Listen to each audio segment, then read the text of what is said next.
we are gathered here together today for a beginning oil painters workshop. And to let you know how much of a beginner I expect you to be, this is a paintbrush. We're going to have fun today, and we're going to be introduced to the technique of oil paint. If you have never worked with oil paint before, we're going to be doing a lot of really basic stuff to give you a foundation upon which to build. So what we're going to be doing today is, and what we're going to be covering is going to be very fundamental. But with these fundamentals, you will hopefully at the end of these 2 days have a foundation that you can build on with some confidence, with at least some knowledge of where you want to go, because you've got a good base to start out from. We're going to be working with oil paint. And the reason I like oil paint for beginners is that, in my opinion, oil paint is very student friendly. I want to take just a moment and explain the difference between cold and warm. And to do that, we're going to look at the color wheel. I have this arrow going from the middle of the green to the middle of the red. And we've divided the color wheel into 2 halves. We've divided it into the yellow-orange half and the blue-violet half. When I say a warm color, I'm talking a color that has a hint of a yellow-orange, yellow-orange, red-orange, yellowy-green, something that is from the warm half of the color wheel. Now, why do we call it warm? Well, all of us have sat at a fireside, either at a campfire or a fireplace, and we've been mesmerized by that cuddly, warm glow, and there's kind of a primordial affinity we have with a campfire. Well, these warm colors are colors that our eye and our brain process as colors that are close to us. Cool colors are the colors associated with an iceberg or something really cold. So on the blue-violet side, iceberg, cold, if something is cool or cold, what we're saying is that the color we're referring to has a blue-violet, a violet, a blue-green, or a reddish-violet, or a cool green, a bluish-violet green, a bluish-violet to the red. A blue-green or a violet or a cool bluish-violet hue to it. So the warm half is the yellow-orange half. The blue-violet half is the cool half. So if I say your color is too cool, you respond by warming it up with a color that has a latent warm side to it. If I say your color is too warm, you cool it with a cool color. Anything from the cool side. Now, I have a cool green here. This is a viridian green that is a little bit on the cool side. But that coolness is going to interact with this neutral Mother Earth or slightly warm Mother Earth color. Raw sienna is somewhat of a warm Mother Earth, and I'm going to be using a cool green that has Father Sky in it and Mother Earth.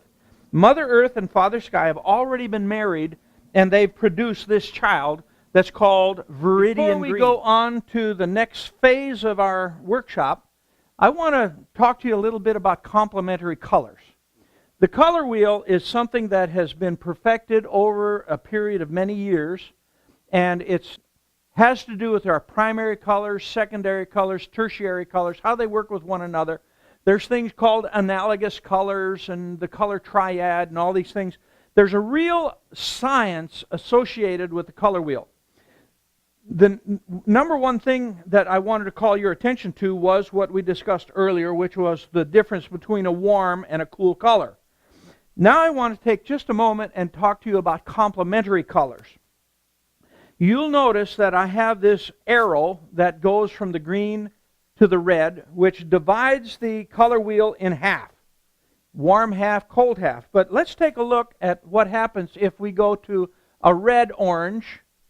The color that's straight across the wheel is a blue-green. So if we take a look at orange, or a burnt sienna, which is Mother Earth's red and orange, we see that a blue-green with that is going to give us essentially a complement or a neutralized color, which we experimented with the burnt sienna and the dark green. We ended up getting a black. Well, in reality, what that is complementary colors. Whenever complementary colors are mixed together, they neutralize each other and produce a gray. So if I take this color wheel now and turn it over to, say, yellow and purple, you think of a sunrise or a sunset, we think of a lot of yellows, we think of some yellow oranges, and we think of oranges that are in the sky of a sunset, sunrise. Well, look what happens. What colors are you going to use to complement those strong colors and gray things out? Orange and blue. What are the colors for that football team down in Florida? Orange and blue. Yellow, orange, and violet. Yellow orange is what's called a tertiary color. It is a color that you get when you mix a primary and the secondary color next to it.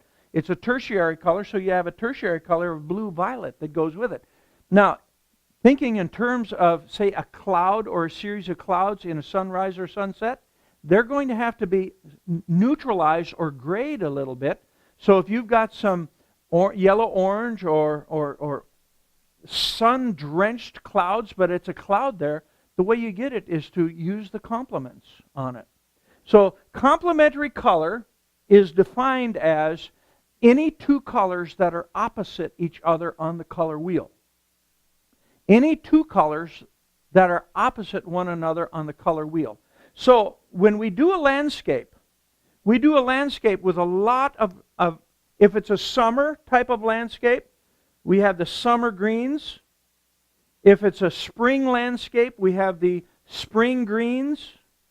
If we have a fall landscape, we get into some yellows, oranges, yellow, orange, red oranges. And be aware that in producing that seasonal effect, depending on what's out there, you use a lot of the complements, because what do complementary colors do?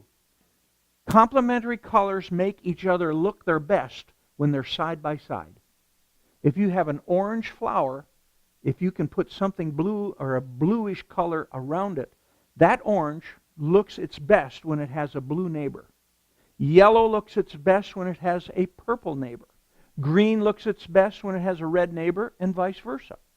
So thinking in terms of some of the petunias, we have beautiful petunias that are yellow, but what's the heart of that petunia?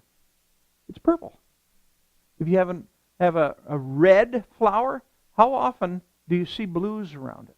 Or a bluish green, So complementary colors placed side by side make each other look their best. And that's something that we want to remember.